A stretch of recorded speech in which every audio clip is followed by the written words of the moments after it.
On a clear morning cold enough that you could see your own breath, the daily rush of the Orionville Central Market District moved in its usual hurried rhythm.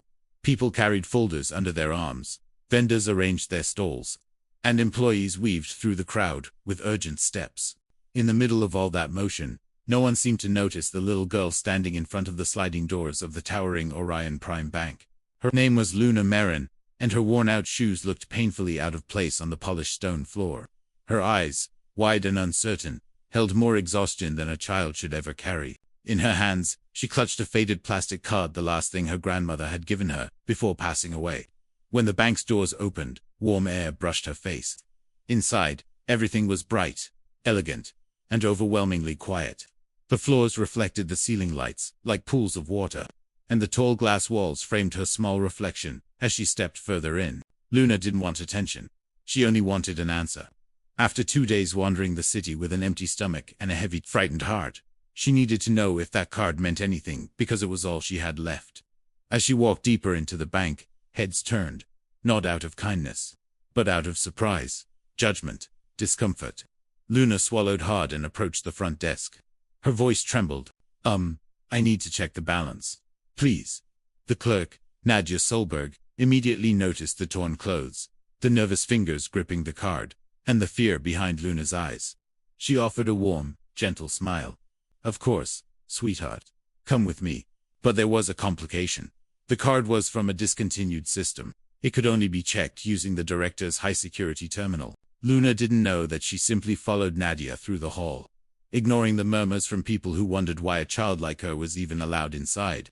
At the end of the hall was Cesar Valmont, the bank's financial director, known for being sharp, arrogant, and nearly impossible to move emotionally. He was surrounded by assistants, giving rapid instructions and reviewing documents with military precision. Nothing ever rattled him, until Luna walked in.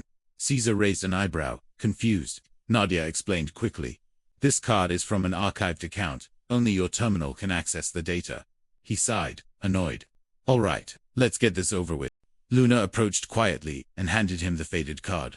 There was no arrogance in her expression, only hope and fear wrapped together. Cesar inserted the card into the terminal. Then the room froze. First, his expression changed from boredom to confusion, then to disbelief. He leaned in, checking the numbers again and again. This can't be right. Assistants gathered behind him. Nadia stopped breathing. The number on the screen was massive, unreal, impossible for a girl like Luna. Luna blinked, confused. The truth came out quickly.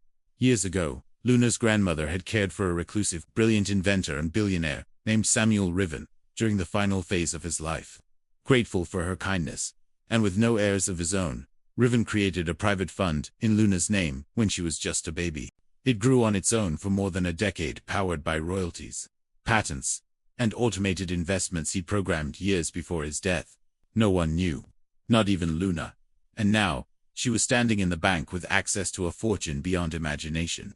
For the first time in years, Cesar Valmont felt genuinely humbled. The little girl everyone judged was, in fact, one of the wealthiest individuals to ever stand in his office.